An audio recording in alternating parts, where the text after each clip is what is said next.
Sexto ano, Sociedade Mesopotâmica. PET 3, semana 2, a gente vai falar um pouco sobre esse assunto. Mas que é isso, Mesopotâmica? Talvez você já tenha ouvido falar na Mesopotâmia. Ela não existe mais, era o nome de uma região, a região está lá ainda, hoje é onde é o Iraque. Tá? Aí nessa foto aí, uma foto satélite, mas toda trabalhada, tem feito uma arte aí, para mostrar esses dois rios, né? O rio Tigre e o rio Eufrates, isso fica na Ásia, e entre esses dois rios fica uma região muito fértil. Nessa região fértil florescem então grandes civilizações. Então não é um país, né? É um lugar onde vários povos passaram, enquanto foram passando, foram deixando contribuições. Por que é importante para nós, e principalmente no sexto ano, entendermos esses povos e essa civilização mesopotâmica?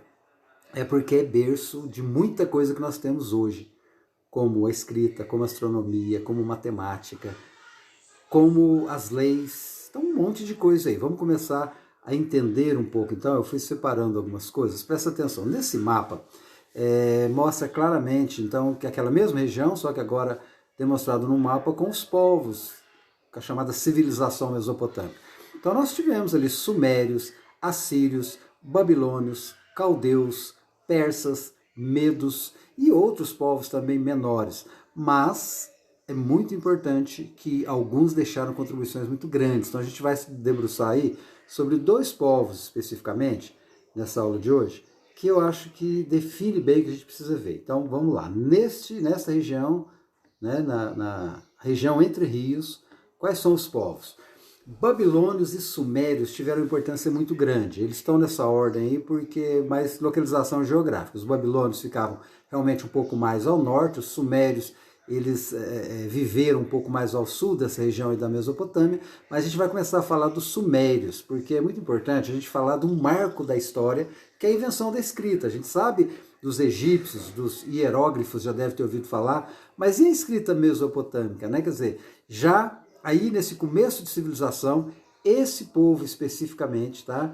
Que é o povo chamado de Sumério, então uma região que eles chamaram de Suméria, os sumérios criaram o primeiro código de letras.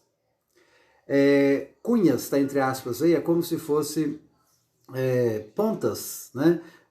Objetos com pontas, e na argila eles fossem desenhando alguns códigos e aí estava criada a escrita. Olha que interessante, por ser formato de cunhas, é chamado de escrita cuneiforme. Acho que eu separei aqui isso é uma placa de argila. Olha como é que eles faziam. A argila estava mole, eles iam lá e faziam todo o desenho, faziam as linhas bonitinhas ali, depois ia escrevendo dessa forma. E aí depois secava aquela argila, eles queimavam, então ficava aquelas tabuletas como pedras, como cerâmica, e guardava. Então eram livros importantes para eles. Eles faziam ali registros de muitas coisas. Abaixo de mim aí, por exemplo, logo abaixo da câmera, onde está me aparecendo aí, tem aqui uma placa mais clara aí, com escritas cuneiformes. E aí, por exemplo, está falando aí de uma compra de um escravo. Então foi registrado ali, como se fosse um contador fazendo a contabilidade. Olha, foi comprado um escravo por tal valor e tal. Mais abaixo, né, no canto bem inferior esquerdo aí da tela, tem um monumento aí que é sobre Hammurabi. Hammurabi era um imperador que a gente vai ver, quando for falar dos babilônios, que ele criou leis. Então está gravado as leis aí. Então olha o quanto era importante a escrita, até hoje é importante, né? Tudo que a gente está fazendo a gente está usando escrita, mas naquela época poucos tinham domínio desse código, dessa linguagem. Então os escribas, eram chamados assim, os escribas, aquelas pessoas que dominavam essa arte de escrever e de saber todo aquele código, que era enorme, né? Não era de 22 letras como o alfabeto que a gente conhece, mas eram milhares de sinais, sempre mudando de posição, de quantidade ali, e aí esses escribas passaram a ser muito importantes. Eles eram importantes para o rei. O rei normalmente era um grande soberano, era lá uma teocracia na Mesopotâmia, ou seja, como se eles tivessem o poder dos deuses, né? Muito parecido com o Egito também, e esses reis tinham em alta conta ali os seus escribas, as pessoas que faziam então os seus registros. Muito bem. Um outro povo são os caldeus. Olha que interessante que esses caldeus viveram por algum tempo, mas eles foram superados, foram vencidos pelos babilônios. Então, Na mesma região que vivia os caldeus, você vai ver lá a Babilônia. A Babilônia, ela é chamada assim porque estes povos, os babilônicos, eles tiveram muitas contribuições com grandes construções.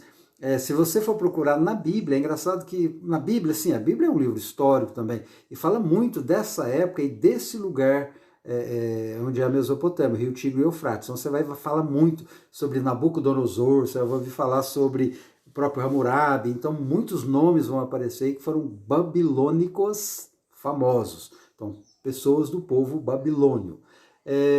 Algumas palavras aí para palavras-chave para esse povo: Hammurabi, Código de Leis, Lei de Talião, Olho por olho, dente por dente, organizar a sociedade. Por que essas palavras? Porque Hammurabi, então, foi um grande líder, foi um dos reis da Babilônia, e ele criou lá o primeiro código escrito de leis, já que a escrita já tinha sido inventada por outros povos. Ele começou, então, eles começaram a registrar isso. Lei de Talião, tal e qual, é como se fosse assim, olho por olho, dente por dente. Tudo que você fizer, a tua pena vai ser proporcional a isso. Ah, você roubou? Corta sua mão. É casado, olhou para outra mulher? Fura seu olho. Assassinou alguém? Pena de morte para você. Então era duro, um código terrível, bárbaro. Sim, hoje parece bárbaro, mas naquela época era muito civilizado, porque antes nem havia uma lei, era só o que o rei mandasse e pronto. Agora tinha leis que todos tinham que cumprir. Então o código de leis, chamado Código de Hammurabi, ou Lei do Talião, foi, de certa forma, a primeira constituição que ajudou aí a controlar, organizar a sociedade naquela época. Aí tem um detalhe, né, desse código, porque tem um monumento, a parte de cima do monumento, essa mesma imagem que vocês estão vendo na parte inferior esquerda aí, né, parece um obelisco aí bem alto e tal, com argila negra, e a parte de cima, o detalhe está mostrando como se fosse uma deusa passando as leis aí para o grande rei Hammurabi, né? E eu separei aqui o detalhe aqui, logo abaixo então vem toda a constituição deles, as leis, o que deveria ser cumprido, direitos e deveres daquele povo. Então o Código de Hammurabi, muitíssimo importante para a organização do Estado.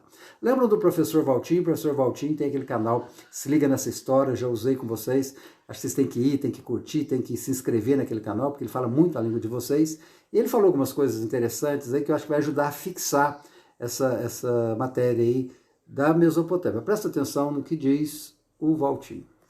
Meio meso de dois rios que eu grego chamo de Potamos, eu estou no Mesopotamos, no meio de dois rios, na Mesopotâmia. Portanto, Mesopotâmia não é nome de um país, não é um país, é uma região que um grego foi lá e falou, fica no meio de dois rios, então é Mesopotâmia. Inclusive, então já que a Mesopotâmia é uma região, por que a gente não vem aqui conhecer essa região? Como vocês podem observar, exatamente aqui é a Mesopotâmia. Então essa região, ela realmente ali, ela conta com dois grandes rios, o Tigre e o Eufrates. E aí beleza, professor, mas é só isso, Mesopotâmia é rio, mas se não entender a importância dos rios para esse povo, não vai dar para entender nada. Porque esse povo vivia do rio, não só para beber, não só para dar de beber para os animais também, não. O bagulho é muito maior, cara. A gente tem que entender que os caras, através do rio, eles conseguiam se transportar e transportar coisas, madeira, pedra, outros utensílios. O rio também servia de proteção, só que tem um problema.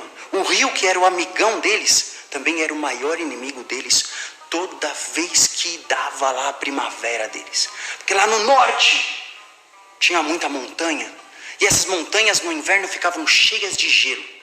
Quando vinha a primavera, começava a esquentar, esse gelo começava a derreter. E a galera começava a ver lá de longe o enchente vindo, o bicho tá vindo, velho. E aí a enchente vinha e, mano, tornava tudo, a menos que você tivesse calculado isso, planejado isso, se organizado. Porque você não vai conseguir tomar conta do rio sozinho. Você vai precisar de uma galera para te ajudar. E aí você começa a convocar uma galera e falar, galera, daqui a um tempo vai ter um rio muito louco que vai afogar todo mundo. E esses loucos é fogo aí, ó. Tá falando que o mundo vai acabar. Não, o mundo não vai acabar não, mano. É o rio mesmo. O rio vai aumentar e vai arrebentar tua casa. E vai arrebentar a casa de todo mundo. E aí as pessoas tinham que se organizar para construir uma grande obra pública. Ou seja, uma ponte, uma barreira para proteger. Ou quem sabe até mesmo um dique. Dique é como você assim formar uma vala, uma valetona do rio até um lugar bem longe. Porque aí a água ia sendo escoada para longe ali da cidade. Só que não vai ser um, não vai ser dois, não vai ser três carinhas junto que vão conseguir fazer esse tipo de obra pública. Precisa de muita gente, precisa de muita organização.